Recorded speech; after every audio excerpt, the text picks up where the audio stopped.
Here are your hosts, Derick G and AJ. What's going on, folks? Another episode of the Bloody Water Podcast here, but we got to break this thing off with a little bit of, I would like to say, breaking news.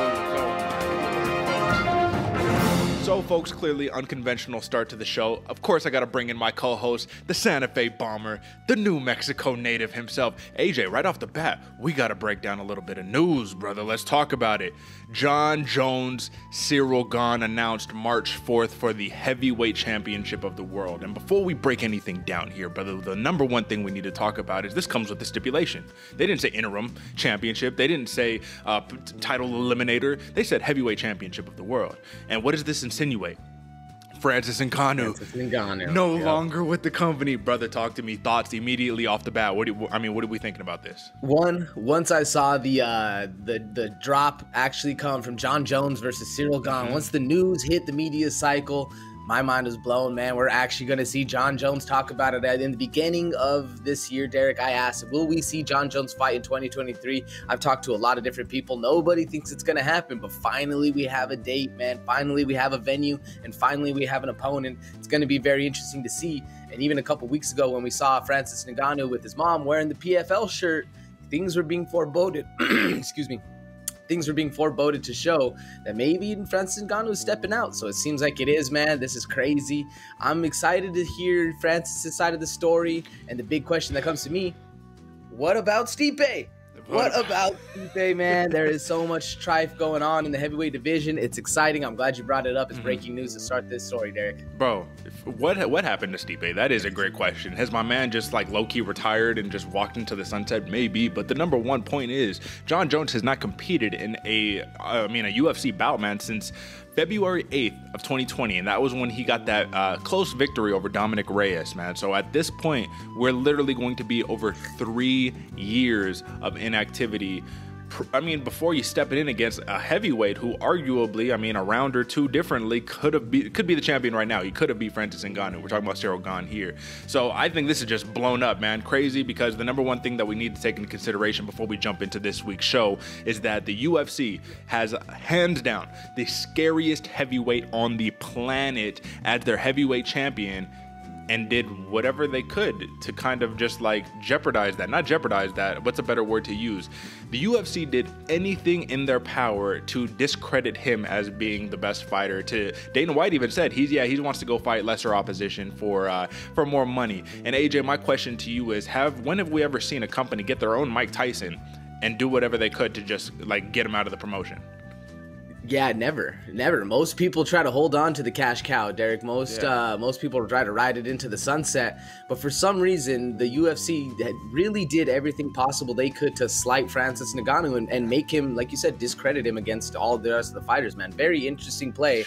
And, it's even crazier. I feel like everybody's kind of looking past it. Nobody's really questioning it, accepting it as it is. They're just letting it ride. It's wild. Yeah. Well, Dana did say, he was like, we'll try to do contract negotiations for 2 years. We'll make him the highest paid heavyweight in the world. You give him whatever money he wants. This is Francis Ngannou. This is a dude who's going to sell out pay-per-views every time.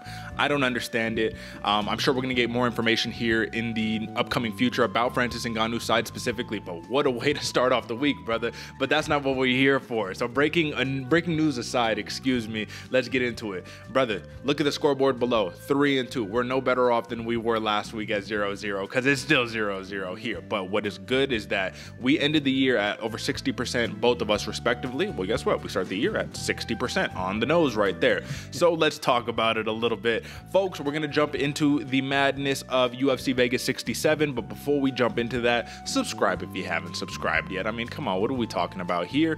And, we're going to get into our usual bet recaps and all of that fun stuff. So let's talk about it. Let's go. All right, folks, so going to give you a quick flash of the screen. Take notes if you haven't taken notes yet, I guess, but this is where we're at, man. Even draw on the week. A couple of big hits, a couple of big misses, but the first one that I want to talk about just like super briefly, because we're going to break it down more in a second, man, is what do we make of this Raquel Pennington versus Ketlen Vieira matchup? I had said it going into it, man. If there's a live dog here, it's Raquel Pennington, and she squeaked out a split decision. What'd you make of it? squeaked out a split decision. I think did enough to get it done, man. I know a lot of people with a split decision, anyone's going to be upset that they're actually going back and forth, but it was a classic Raquel Pennington, style of fight. She did what she needed to do, had a lot of pressure, looked good in there, and called it. Derek, you called it, man. If there's ever a live dog on this one, everybody was looking for Vieira to do it, and Raquel Pennington showed up and actually got the job done. Yeah. I don't know. Do you think this is going to be a momentous win that's going to propel her next forward, or do you think the UFC was hoping that Vieira was going to win and now they're just kind of lost in another limbo state? This reminds me a lot of, almost exactly to the scenario of when Joanne Calderwood, man, she had a title shot lined up against Valentina Shevchenko, decided she couldn't wait forever, she needed to step in there, she wanted to stay active, and she lost to Jennifer Maia, and then Jennifer Maia got the title shot. This is like the same exact scenario. Ketlen Vieira literally said, I cannot wait forever, I'm not financially stable enough to just kind of wait around for Amanda Nunes, so I'll take this fight, and then I'll fight for the title. Well, guess what? Raquel Pennington, she wins 5 wins in a row. At this point, it is kind of difficult to deny her that next title shot. So one of the things that I mentioned on Twitter, folks, if you don't follow along, you can follow me at D496 on Twitter, Santa Fe Bomber from my man AJ on Twitter. But I had noted, I said, this is a very high risk, low reward fight for Ketlen Vieira, especially with her fight style and her kind of low volume-esque kind of way of fighting.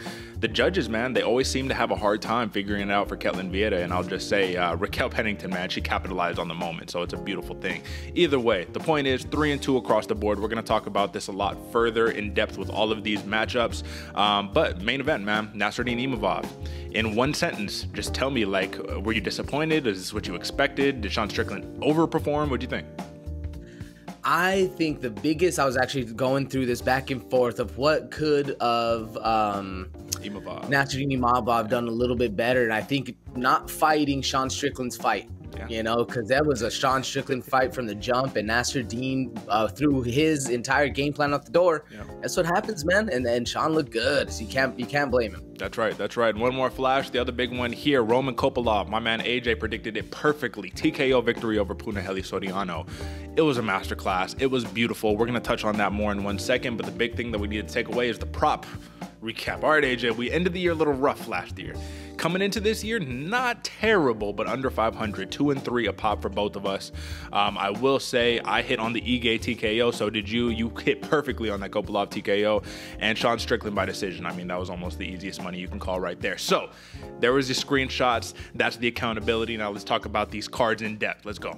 Have you seen that replay, buddy? Your head was bouncing around like a pinball machine. Time for some main card breakdown, courtesy of your hosts, Derick G and AJ. All right, my man, Sean Strickland, Nassourdine Imavov, and you just said it. You said the easiest thing in order of a game plan shift for Imavov would be don't fight Sean Strickland's fight. However, it is much easier said than done, especially when Sean Strickland, his style, man, very much, he got that shell, right? Does a lot of leaning back, a lot of missing, shucking, and driving.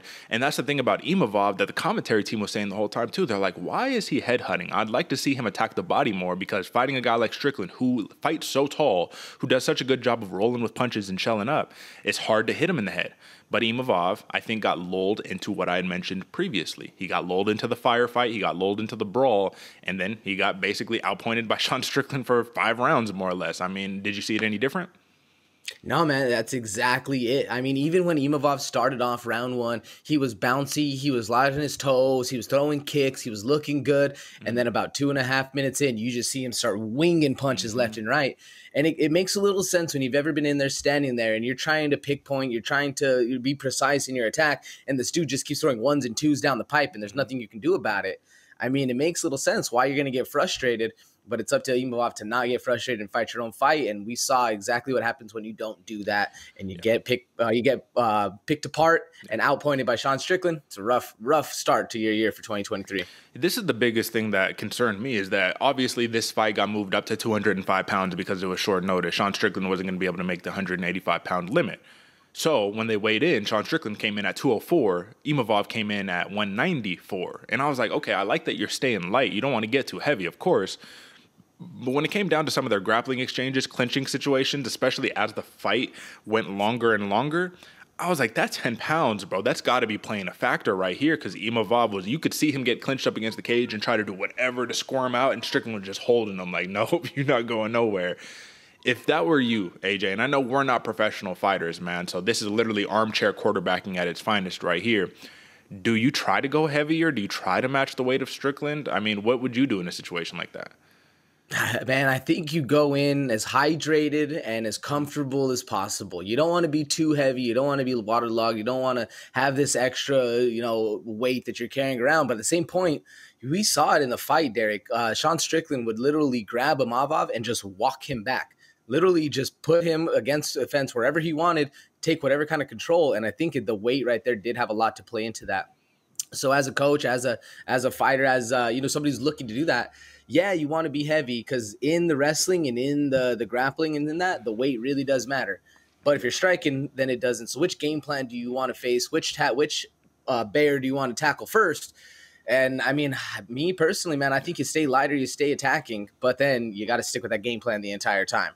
Yeah, man. Definitely a rough go for Imavov. It was a learning lesson, but then again, this was a massive step up in competition. You go from fighting Kelvin Gastelum to fighting Sean Strickland on short notice. It's a stylistic change up. Everything is pretty much different about that. So the biggest thing that I would say here is that for Nassourdine Imavov, there wasn't much to lose here. You were kind of supposed to lose. And I'm not saying that because, I mean, in terms of the odds makers, he was a betting favorite, a very slight betting favorite. But if you look at the grand scheme of things, Sean Strickland was just fighting the guy who's probably going to be getting another title shot here against soon in Jared Cannonier. Some say robbery, some say apt decision. I don't know. The point is, man, Sean Strickland is a problem even on short notice, and I think this is where he got a little bit of his respect back. He showed what he can do over the course of 5 rounds on short notice, and I think he's still going to be a real player in that title conversation. So let's talk about tail of both tapes right here. For Nassourdine Imavov, I mean, obviously, this dude's a killer. He's coming in. He's putting on for France and all of that good stuff. Slight setback, but this isn't anything that's going to really stall his career or anything, man. I think, if anything, this was probably some of the best experience he could have gained. What do you think? Oh, yeah, 100%, Derick. This jump up that Nassourdine Imavov had to face, and with the pressure that Sean Strickland has and the 5-round atmosphere, all the lights, all the cameras, everything like that, this is a big learning lesson for Imavov, especially because he didn't lose the fight in a drastic way. This is a close fight. This is a battle. Sure, Sean Strickland ran away with it. He ran away with the punches, and he did win the fight pretty handily. But you didn't get finished. We went 5 rounds with the dude who went 5 rounds with the champ, So there's a lot of wiggle room and a lot of grace that Imavov can have from this loss, and it's such a big step up for Sean. For Nassourdine. But on my question to you, Derick, Sean Strickland, is this such a big win, or is this just another footnote that we're not going to remember, and we're just going to be talking about Sean Strickland doing something else in a couple months and forget that he even fought Imavov? Did this fight actually matter? Do you think it made a big impact for the UFC brass, or is it just another day, another dollar? Well, you'd hear Sean Strickland talk about it a lot. He said they paid me a lot of money to fight this guy on short notice. Coming off of 2 L's probably wasn't the best idea, but he said it was probably, I think it was Mick Maynard. I think it was Mick that he was talking about. He was like, yeah, he told him, he's like, you know what, Sean, I like you. You're a company man. So, like, take the fight. We're going to pay you a lot of money. And even if you lose, it's not like it's the end of the world, right? So I think he has a little bit of grace playing that Donald Cerrone role a little bit. But I don't think it was the smartest move to take the fight, but it's a Sean Strickland move, and he capitalized and he got the job done, man. So it doesn't matter whether it was, a high risk, low reward, whatever the case, he got the job done. And now you're not talking about, okay, now let me think about fighting like next fight, number 10, number 11, number 12. Now it's like, all right, I already fought the prospect. Let's get back in this title hunt. Big win by Sean Strickland. Can't say that enough, but I don't think that, like, in my personal rankings, there's not going to be an increase. You're going to kind of stay at your same spot right there. So big win, but I think Nassourdine Imavov will definitely be back in hungry fashion, hungry form. But we got a co-main event that we need to talk about right here, brother. You talk about a man returning to form. We're talking about 50K Dan Ige.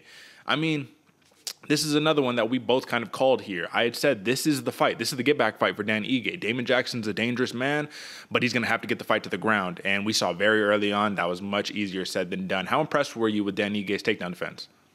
Man, massively impressed. We were talking about it, how Ige is kind of the old dog in the game. Nobody's really respecting him. Homeboy showed up with the youth and vigor of a young, spry buck, and he put out for the show, man. It was a great fight. Very impressed for Dan Ige. And at that point, man, still impressed with Damon Jackson, too. Put up a good fight. You just got caught with a left hook Larry that put you into the stands. Can't be too mad at it. Well, I think the fight could have been over a little earlier. You saw that weirdness with the eye poke, right? That wasn't really an eye poke. It was more you got caught with some uppercuts.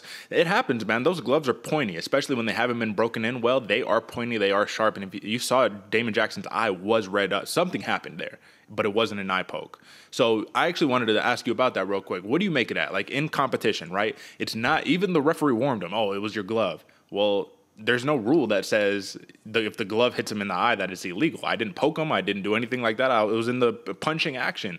Fair or foul? I think fair, but at that point, if you stop the fight for a suspected eye poke, but then you realize, oh, it wasn't an eye poke, do you instantly just start him up again? Like, sorry, bro. Like, that's crazy. I feel like, well, no, I think that's the correct move. But how do you even give him a little bit of grace at the start? It's such a gray area for it. I think you just go at it right away. You see him get eye poked. Okay, quick pause. Have like a secondary judge to make sure and see it and go, yeah, good, all right. Because then you're not taking 2.5 minutes off. You're taking like a 30-second break, which is a lot easier, a lot more manageable. But fair or foul, I think it's fair, man. You don't know. There's a lot of things flying in there going like that. But I do think you restart them as quick as possible.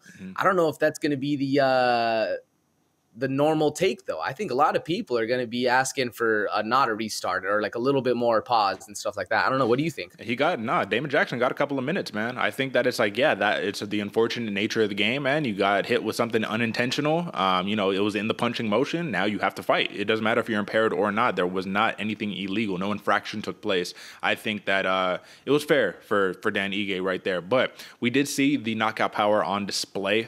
We definitely saw that Dan Ige was a man who was hungry, hunting for that victory, and he got the job done. So my question to you at this point was, first off, TKO Dan Ige plus 250. You're welcome right there. That was easy money. But at the end of the day, man, is he ready to jump up to the upper echelon again, or does he take another get-back fight? Because his number one thought process, at least what he displayed for the public, was, I can't let this kid take my number. And I'm like, dang, all right, Dan Ige, now you're fighting for something here. Remember, we talked about it before. Fight for your number. Now you've defended your number. Do we go up? Do we stay the same? Do we go down? What are we thinking? I think you do another get-back fight, man. I feel like Dan Ige needs a little bit of that fire and needs a little bit of that chip on his shoulder to feel a little disrespected and kind of come back for who he is as a scrapper, man. And I feel like if you're just going to bump Dan Ige up to, a number 5 fighter, number 6 fighter, somewhere around there, it might not do the exact, or it might do the opposite of what you want. Dan Ige might crumble under pressure. Who knows? Things might be going down. But if you put him up against another young buck who has that hunger, has that thing, is going to try to take what's his, then I think we see another superstar performance out of Ige, man. What do you keep him at the same, Derek, or you fighting him up? I would like to see Dan Ige fight Alex Caceres, Bruce Leroy. Stay in the top 15, but you going all the way down to number 15 right there. It's going to be a tough fight, but you can't sit here and just fight unranked guys and still just be in the rankings like that. You know what I'm saying? So I will say this. Damon Jackson, valiant performance, but Dan Ige definitely was in a class of his own, especially when it came down to the striking right there. So let's see another bounce back fight, but good things on the horizon for Dan Ige. Finally gets back on the winning track right there, man. All right, so let's move on to the next one. Now, we're talking about mysticism, I suppose, when we're talking about this one. I know my man goes by the Santa Fe Bomber, but sometimes I think that we should call him Mystic AJ, because when we talk about literally saying, you know what, I know there's a big scary guy in Punahele Soriano. I know that Kopylov has to be perfect over the course of 15 minutes, but I think he can get it done. And I think he can knock out the man who has never been knocked out before in Punahele Soriano. And you called it, brother, so I'm going to let you take over from here, man. Walk me through it, because clearly I did not see this coming. Man, I called the TKO, Derek, but I would have never been able to call a TKO knockout from body kicks, man, from liver shots, putting it to Puna, beating up that breadbasket, making him tired. Although we did talk about it a little in the preview show, we always say Puna has a gas tank, but the punches both of these dudes were throwing were insane, man. This was a great fight. Roman Kopylov, I think what surprised a lot of the fans out there was they were expecting Puna to be the big guy. And he even looked thick, posing on his weigh-ins, man. You saw the lat spread. Homeboy is looking thick. And then he stands next to Kopylov, and I realized, like, oh, shit, Kopilov's actually a big dude. Like, I think everybody was looking for a size disparity. Ends up, the size disparity went the other way, and then we really started seeing the pressure, the power, right? All those things come into play, man. And this was a fun fight. You can only wing so many big punches while the other guy's trying to be technical, man. And eating left kicks to the body, it has to hurt. We all saw it happen to Puna, man. And that's one of those ones with a guy like Punahele Soriano, to knock him out cold, almost unlikely, almost impossible. But anybody can go down with breadbasket shots, man. If you've ever taken one, you know how bad they hurt, and that's what you got to do to these big guys, man. And I'll tell you, the thing that really impressed me about Kopylov wasn't just the technical skill, because we knew that coming in. His chin, phenomenal, man. Soriano was cracking him with some big shots, and I was like, he is almost unfazed by these shots. That's when I knew we had a problem on our hands. And the more he picked at Soriano, the more that Soriano... When I saw Soriano shoot in on a very explosive takedown in the very beginning to amount to nothing, I was like, ooh, this might be a little rough. But I'll tell you what, Kopylov, man, that technical skill is going to give a lot of these middleweights a lot of problems with that big frame and the chin that he has. Things are coming together. I think the biggest point you need to take away is that Kopylov is finally living up to the hype that he came into the UFC with. This was a very hyped up prospect here, and to go 0-2 to start off your tenure, a lot of buzz came off. So what results with that? You fight a guy like Soriano, who's more of a marketable man, good looking, knockout power. Well, now you're the underdog, right? However, he did not deserve to be the underdog in this fight, clearly, because he did something to Puna that nobody does, man. He made him look like almost an amateur, and I don't say that with disrespect. That's just how impressive the performance was. So my question to you right here, man, Roman Kopylov, just take a prediction into the future, man. Mystic AJ putting on his Mystic hat again. Is this a dude with championship aspirations, or is this a perennial top 15 guy? Because neither of these guys are ranked right now, so what do you think? Neither of these guys are ranked, man, but give Kopylov, I'd say, 2 years. This dude's going to be a perennial top 5 contender. Will he have the championship, man? That's a hard weight class to see, but he is big, he's long, he has a great chin. I'm gonna say perennial top 5er. I don't know if Kopylov will get the championship, but what do you think? Bro, I'm looking at his age right now. He's 31 years old. 2-2 in the UFC, probably going to get a new contract after this one, man. I think this dude has all the tools to win a championship, man. And I was very high on this guy coming into the UFC. It's just I got let down so bad in those first 2, I had to pick against him. I don't know, man. We'll see what happens. I'm going to take a grasp at straws here and say that Kopylov will be having UFC gold wrapped around his waist one day, man. Even if it's not for a long tenure, I think the man can do it. Very, very skillful, very high on this guy. And Punahele Soriano, man, we'll get back. I think we'll get back here. This was just you're right, man. It doesn't matter who you are. You cannot condition the breadbasket to take that many shots and get away with it, man. But all right, going back into the one that we kind of kicked off with, right? A little controversy here. Ketlen Vieira, Raquel Pennington, man. We're arguably looking at the next title challenger for Amanda Nunes, give or take Amanda Nunes rematching Juliana Pena, man, because we don't know, right? You didn't finish her, but you 43'd her damn near, right? I mean, come on. Does Rocky Pennington get the shot? I guess let's start off with that. Does the UFC respect a veteran of Rocky Pennington's caliber enough to actually award her with the title shot? I don't think so, Derek. I really don't think so, unfortunately, man. And we were saying it before. I feel like sometimes these old dogs in the UFC get slighted so bad just because they want to push the narrative of this. There's this Brazilian going to come in and do all this stuff. There's this storyline that the UFC pushes and narrates that makes it very hard for the old dogs to really get what's theirs. And you really have to do, and you can't be winning split decisions either. You need to win the split decisions, but you need to finish your fights. That's the only way you got to beat the narrative, because if you're having fights like this, they're just going to keep looking over you, keep sliding you. And I feel like that's what's going to happen to Raquel Pennington. Does she get the title, Derek, or are we going to see her having to fight another young and up-and-comer? I think if she does not get the title shot, then the UFC is very clearly making a stand, right? A line in the sand that says we are not a meritocracy. This is about how many pay-per-view buys can you provide. And I'm going to be honest with you, and this is no disrespect at all. Ketlen Vieira or Raquel Pennington, I think neither of these fighters bring massive pay-per-view buys. I don't think they put butts in seats. I think Vieira does more than Pennington because of that Brazilian background. But for Raquel Pennington, man, a lot of people, I said it in the pre-show. I was like, people are going to look at this like a snoozer. And all the things that were on Twitter were like, it's crazy to go from Umar Nurmagomedov, which we'll talk about, stunning knockout, right, to a Raquel Pennington, Ketlen Vieira fight. So I will say, I hope they give Rocky the championship fight, but I just don't know if they will. But let's talk about how the fight actually played out, man. I thought it went very well round 1 for Ketlen Vieira. And then, of course, Raquel Pennington, she doesn't slow down, man. She keeps her pace, if not amps it up a little bit, and Vieira just slows down, man, throughout the fight. Low-volume fighter, man. I'm actually going to take a quick look real quick because I think this is going to be important, man. Check this out. So when we take a look at the UFC stats, and let's just go to Ketlen Vieira really fast, and let's just see like what her output has looked like over the course of her career. So 64 strikes in this loss right here, 85 strikes in the win against Holly Holm. This is where she really stood out, right, against Miesha Tate, when she really went crazy, 113 career high in strikes. Before that, you lost to, you know, Yana Kunitskaya. That wasn't a lot right there. Sijara Eubanks, 68, Irene Aldana, 20, which got knocked out there. Throughout her career, you can just see she's a low-volume fighter, man, and that's just not going to fly, especially against a Raquel Pennington, who, when we look at her situation, 81 strikes here, 114. She had 45 in the win against Chasson, 48, 107. The point is, even though there's low output on ends of both fighters, I do think that Raquel Pennington does have just a little tendency to throw a little bit more. So for Ketlen Vieira, we talked about it. We said this is basically Joanne Calderwood all over again when she lost to Jennifer Maia, got usurped for the title shot. What is her path back to a championship contention now for Ketlen Vieira? Because you lost to number 5. So now it's like, well, should you really get a title shot? Oh, yeah, well, that's the question. Should you really get a title shot? Do you deserve the title shot?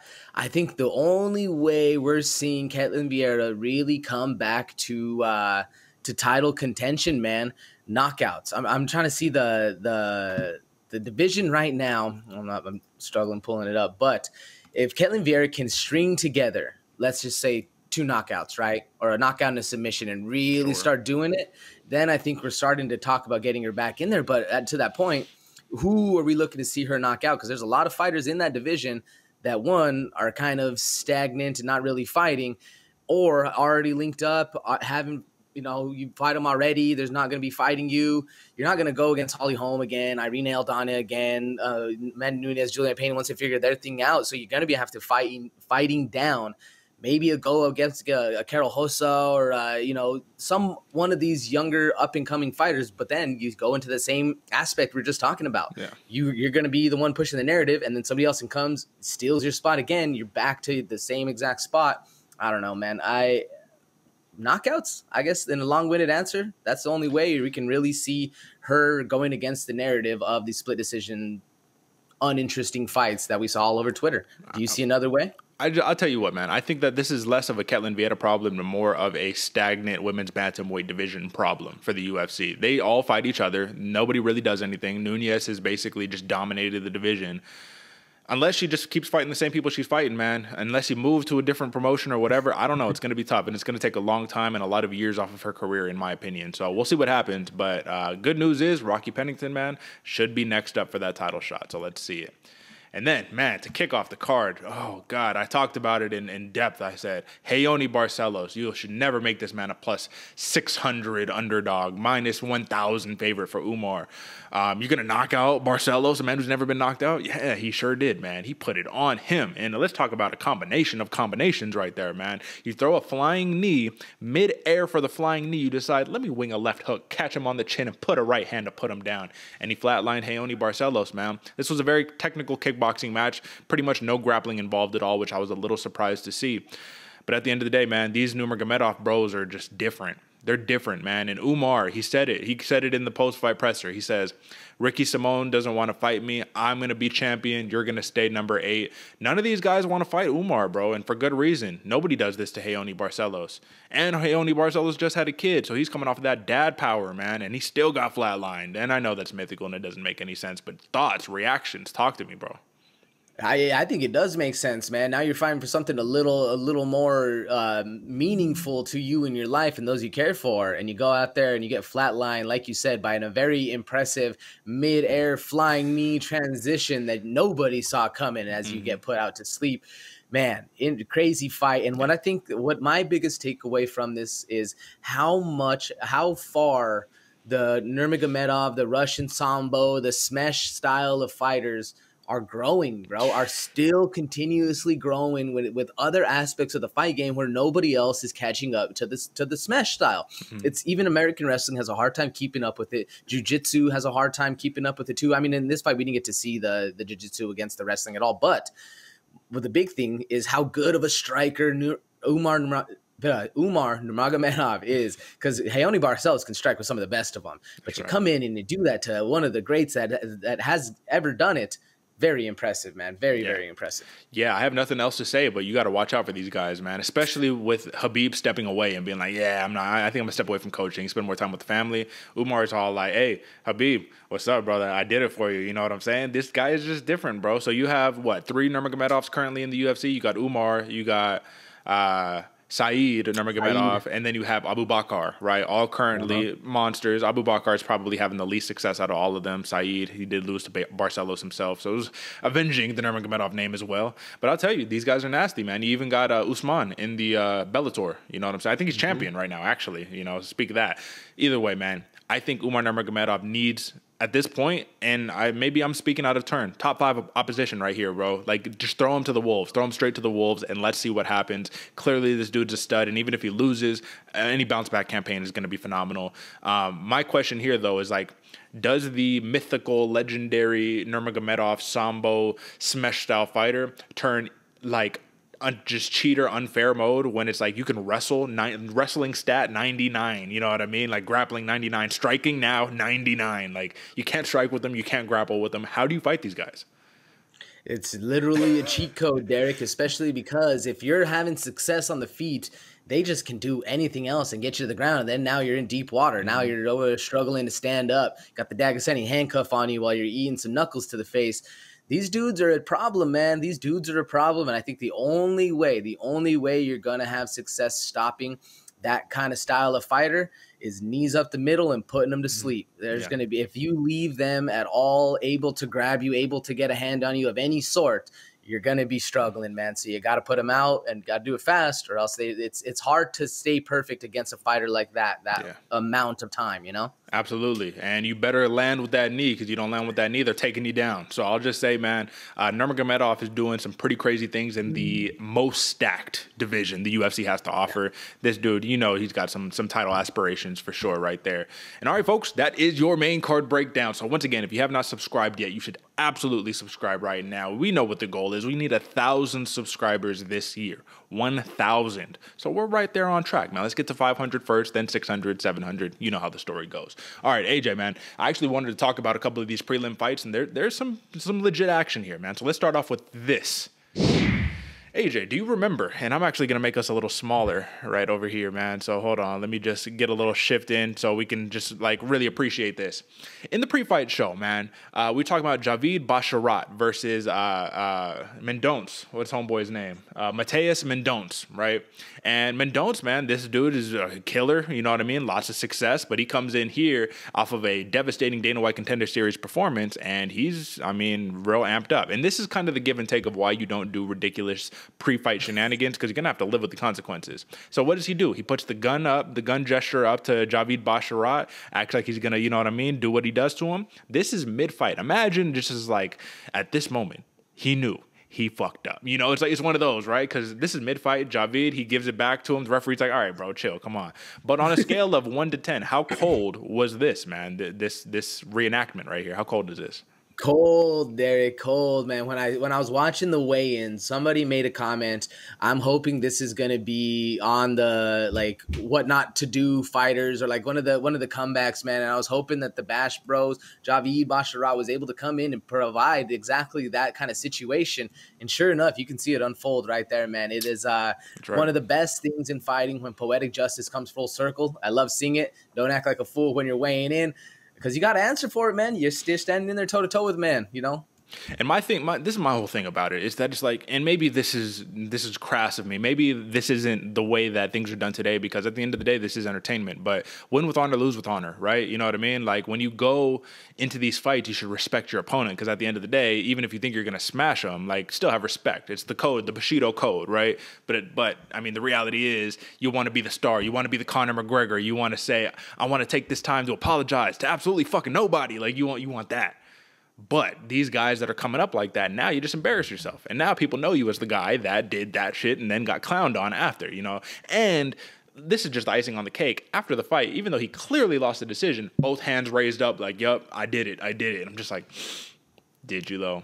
We both know you didn't. Come on. All right, man. So, listen, at the end of the day, this was a big win. Javid Basharat, Bash Bro, 3-0 in the UFC, now has 3 very, very credible wins, right? You have Trevin Jones, you have Tony Gravely, and then you just added Mateus Mendonca to the list right there. Now, this is probably the least impressive win out of all 3 of those, but the point is, this man is going to be a top 15 ranked fighter by the end of this year.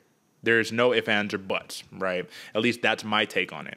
So my opinion is that Javid Basharat, I'm not sure about his brother, but I think that Javid Basharat is definitely going to, I mean, he's undefeated right now, definitely going to be a champion one day if he continues this style of performance. Because, bro, I mean, you tell me, this dude is so well-rounded. Everything he does, he could strike, he can grapple with you, he's defensively sound, he has a good efficiency, economical fighting style, and he just took a undefeated fighter's O from him. So, I mean, what are your thoughts? Do you think that this dude can do it, or do you think that he's a little hyped up right now?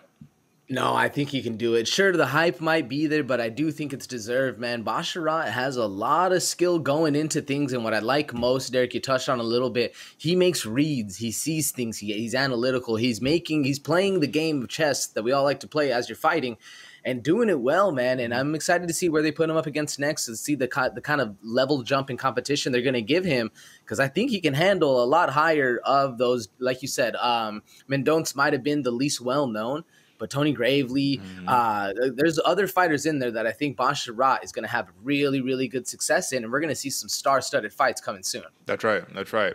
Now, let's take a peek at another really good one, man. And this was, I mean, I called this one Mateus, and believe it or not, even though this is how it's read, it's Rebetsky. That's how you say the last name. So we just found out. Mateus Rebetsky versus Nick Fiore. And this was an interesting bout, man. This definitely, I did not see this one going the distance. I thought Rebetsky would get a first-round finish. Fiore proved his own. Big, tall, lanky guy. Some good jiu-jitsu, man. But at the end of the day, Rebetsky is just too explosive. Was able to land at will and able to get takedowns at will. This is a fun addition to the lightweight class here in the UFC, man. I think this guy's going to be a real problem. What about you? I think so too, Derek, especially with the pressure and the tenacity that he can keep going the entire time. I think Rebetsky's going to be looking good, man. And adding another mix to that division of a different kind of style of wrestler, not necessarily just the ones we're used to seeing, American versus Sambo, a little bit different, but still well-rounded enough to be able to play the game. I think Rebetsky's going to go pretty far. That's it. That's it right there, man. And then just a couple more and we'll get up out of here. Alan Nascimento, man, in his win against Carlos Hernandez, he put the backpack on him. Charles Oliveira style, got the rear naked choke. First finish win in the UFC. This dude, Nascimento, I mean, we've known it. He's a dangerous, dangerous man. And I didn't really understand why this fight took place in the first place. Like, why do you give him Carlos Hernandez of all guys? Yeah, he beat Victor Altamirano, but Alan Nascimento should probably have a number next to his name, at least in my humble opinion. Sky's the limit for this guy, yeah?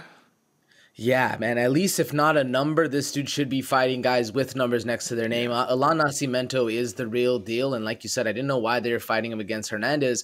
I don't know if there was a late fight replacement or something, but Alan Nascimento is a dangerous guy who needs to be fighting other dangerous guy for something a little more meaningful than just, a paycheck. Yeah, and I'm not sure literally what you thought about this one, man, but for your sleeper, we have to talk about it, right? Dan Argueta versus Nick Aguirre. Now, wasn't the most exciting matchup in the world. It ended up being kind of like a hump fest a little bit, right? But Argueta got back on the board. One thing that I did want to say, though, is Nick Aguirre, man, he was undefeated fighter, made his UFC debut, lost his O, right? You got to do what you got to do to get into the big show sometimes, man. I thought that he did well in terms of not getting just ultimately destroyed and smashed, but Argueta imposed his will, put on that wrestling. What'd you make of it? Put on the wrestling and really basically went back to the classic Dan Argueta we're used to seeing, man. Really put the pressure on him, kept it going, and being as under-respected going into this fight where everybody thought Aguirre was going to be the guy getting it done. It probably felt really good for Argueta to really go in there and show people what's up. Yeah, and I don't know if everybody felt that because Argueta was like a minus 500 favorite or something like that in this fight. I thought Aguirre was the favorite. I could be wrong. No, not even remotely close. Okay. Argueta was supposed to smash the whole time. So, yeah. And then let's talk about my sleeper, man. I mean, Charles Johnson versus Jimmy Flick. And at the end of the day, man, I kind of said it. When you come out of retirement after a couple years of inactivity, you're fighting a dude who's on the horse, very active, probably not going to be good, and that's pretty much what we saw. Charles Johnson finishes Jimmy Flick in the first round of their fight. Now, was it a little bit of a preliminary stoppage? I'd say it was a little early. What do you think? Yeah, probably. I mean, you know, as you give Flick a little bit more time. Sure, he's coming out of retirement, sure, all this stuff, but I mean, you got to let him go. And at that point, man, you got less than 30 seconds left in the round. Yeah. And some people catch a little bit of flack for saying, you know, give him the clock. But give him the clock. You know, we're fighters. Let him go at it a little bit. Was it a little preliminary? Yes. Would, I'm sure, Jimmy Flick's mom be happy that he didn't get any more brain damage? Probably. So, you know, there's good and bad to it. Yeah. I think at the end of the day, the result and the outcome probably would have remained the same. But this is a big win for Charles Johnson, man. This is the energy Charles Johnson that we were accustomed to seeing. This is the former regional champion Charles Johnson that was put on display. And the last bout to talk about before we hop up out of here is, of course, the one that had some heat on it, man. We're talking about Abdul Razak Alhassan versus Claudio Ribeiro, man. And AJ, man, let's just say you come out and you act like you're Michel Paeta doing the dancing and all that stuff, coming in, everyone's screaming, hey, with every single strike thrown, everything going on. It's kind of intimidating. You're like, oh, wow. And then when Alhassan clearly shows up and respects the power of this guy, and when he has openings, doesn't take them, instead decides to shoot in, you think, ooh, this could be a long, drawn-out fight. But then the second round starts, and then he just said, fuck it, and started throwing bombs, and then got him out of there immediately. Do you think that Ribeiro is going to be a real problem in the future after suffering a loss of this caliber, or do you think Alhassan is just in a class of his own? I think Ribeiro's is a problem, but I think the disrespect that Alhassan was feeling is what made this fight so much better, man. You even heard him say it in his post-fight press conference that he was the B-side. He's like, you're going to make me the guy who's walking out in front of this dude who's never fought here before? What? Yeah. I think that right there is kind of what gave a little bit extra push for Abdul Razak Alhassan to fight the way he did. Because you're right, man. He came out, he played the chess match first, and then came out and said, "Fuck it, we're firing," and showed everybody what that power can do, man. I love my favorite comment from the whole thing is, "I'll show you African style, boy." Yeah. And he's just going off, and you can tell the way he fought in that second round, and even midway through the first, dude. This dude came in there with a purpose. Yeah. And let's give a little context, right? A lot of that post-fight energy was not directed at Ribeiro. It was actually directed at Joaquin Buckley. So he starts off by saying all types of explicitives or whatever you want to call it, man. Calling him out his name, saying, if I see you, I'm going to smack the shit out you, African style, I'm going to show you what's up. It was hilarious. I recommend you guys all go check it out. But at the end of the day, man, this is something that we need to take into consideration too. I get it, man. This is entertainment, right? This is, in terms of the fight game, this is part of the culture. But realistically, man, we would never, how would you say, not suggest isn't the right word, but we would never encourage people to go out and fight for free. You know what I mean? If you're going to fight, get paid for it, or at least do it in a regulated, scenario, because the last thing you want is two behemoths like Joaquin Buckley and Alhassan just trying to knock each other out on the concrete outside. No, thank you. Somebody is not getting up after that altercation. But AJ, man, listen, that is the entire card. So, there's one thing left to do, and it's talk about a ranking review, brother. But this one, AJ, it's going to be a little bit different, brother, because we're talking about an unprecedented scenario that we kind of mentioned in the beginning of the show. So we're not going to go to our own personal rankings right here. We're instead going to go to the UFC's rankings. And we're just going to take a look at this division that we know and love that's called the heavyweight division right here, brother. So clearly, after Tuesday, there has to be a ranking update. Of course, Francis Ngannou, stripped of the title, no longer with the company. Ciryl Gane, now you're at that number 1 spot. Stipe probably gets removed at this point because nobody's heard a peep from this man. Jon Jones may easily usurp Stipe's spot at number 2 just because it's Jon Jones. You're the MMA GOAT right there. The question that I have for you is, if we're talking about no title here, Ciryl Gane, Jon Jones, everybody else remains the same. Sergey Pavlovich, Curtis Blades, Taito Avasta, Tom Aspinall. How does life change for the Derek Lewises, the Tom Aspinalls, the Curtis Blades, Sergey Pavloviches? How does life change for them now that you have two dudes, arguably, Ciryl Gane is already going to be a problem, but now you have Jon Jones in the mix. How does life change? You know what's crazy, Derek? I don't think life changes much for the heavyweight division. because nobody's asking for anything, man. Nobody's chirping. Nobody's calling anybody out. Everybody's cool with just sitting back and letting Jon Jones take over. I don't know about you, Derick, but if somebody's coming in to eat what's on my table, I'm going to be a little vocal about it, man. I'm going to be a little hyped up. But these heavyweights, they're just letting it slide, letting a dude who hasn't fought in 3 years. And if there's ever a fighter who can come in off 3 years and knock people out, it's Jon Jones. That's right. But either way, you don't let him do that. You don't just accept it on your back. You put up a little fight. So does their life change? Unfortunately not. Do I hope that there's a couple heavyweights in there that are getting upset by this, that are going to be trying to change their own life from this? Yeah. Do you think it's going to change for a lot of them, or are we still just going to see them let Jon Jones skirt by and hold gold one more time? I don't think any of these guys really want to fight Jon Jones, honestly. You know what I mean? I wouldn't want to fight Jon Jones. But I'll tell you what, there's one guy in particular that I've been hearing a lot of people saying that he could have a lot of success against Ciryl Gane. And that is, don't forget, man, the white Francis Ngannou. It's Sergey Pavlovich, bro. So I guess, still unproven in terms of here's the thing about Jon Jones, man. Jon Jones has the edge on everybody because the last time we saw him, it's not just striking. It's not just, I'm going to beat you up for 5 rounds striking. It's, I'm going to wrestle you. It's anywhere the fight goes, I'm going to be having success in. So that's where it becomes real sticky, because even for Ciryl Gane, that's probably why Jon Jones is going to be a favorite entering this fight. I think even the opening odds, Jon Jones was minus 200 plus 170 for Gane, because Gane had one hole in his game. And Francis Ngannou, not a wrestler, exploited it. Put him to the ground, man. Take away that bounciness, that movement. I think it's going to be interesting, man. We're going to see what happens. The heavyweight division, though, I think this is, even though this is arguably the worst thing that could happen for the UFC, losing a Francis Ngannou, this is also the best thing, because this division has been held up for years now because you have inactive fighters. So last point before we move on, man. Does the heavyweight become the most exciting division in the UFC at any point, or does it stick to just classic heavyweight style? Man, we getting Jon Jones back, Derick. It's going to be the most exciting division. We're going to be talking about heavyweights nonstop. Finally, the big boys are going to be back on top as the baddest men in the world. And if we can see somebody do the impossible and actually beat Jon Jones, not on a 12-6 technicality, but actually beat Jon Jones, beat the GOAT, man, we're going to be talking about the heavyweights for a long time, man. I think this is going to be the top premier division again. It's going to be a lot of fun, man. I'm excited. Are you? I'm very excited. And I mean, listen, there was no bigger Jon Jones fan as an athlete than myself. I feel like this is the guy right here. Everybody loves some Jon Jones. But here's the thing about it, man. If he can capture a title in the heavyweight division, you cannot argue Jon Jones is the greatest of all time. There's not even anyone coming close to him. So I will say history is on the line right here. And with that being said, folks, that is your rankings review for the week.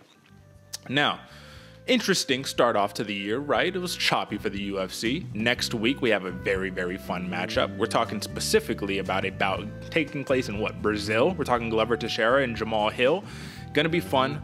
We have gold on the line next week. It is a pay-per-view, so folks, get ready. Hit your sports bars, or you know what I mean. Go hit your websites up. Do whatever you need to do. But that's all that we have here. AJ, take us out of here, man. Let the people know what they need to know.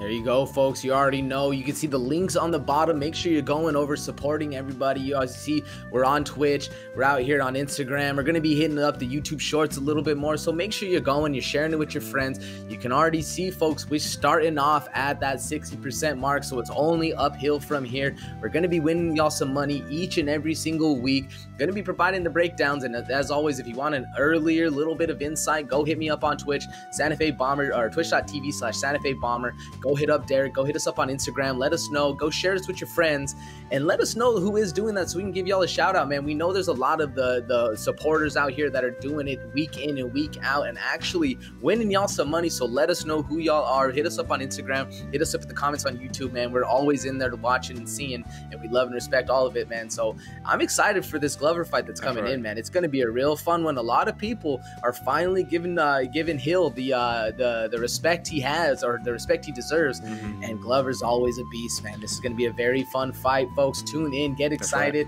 Like Derick said, go to your sports bar, grab your popcorn, hit your websites, whatever you need to do. It's going to be a fun one. Folks, remember Mondays and Fridays, 8 a.m. Pacific Standard Time. That's 10 a.m. Central Standard Time, and whatever it is on any other time zone. You know where to find us on YouTube, bloodywaterpodcast.com. That's the home, the hub. That is it for us this week, folks. Until next time, peace.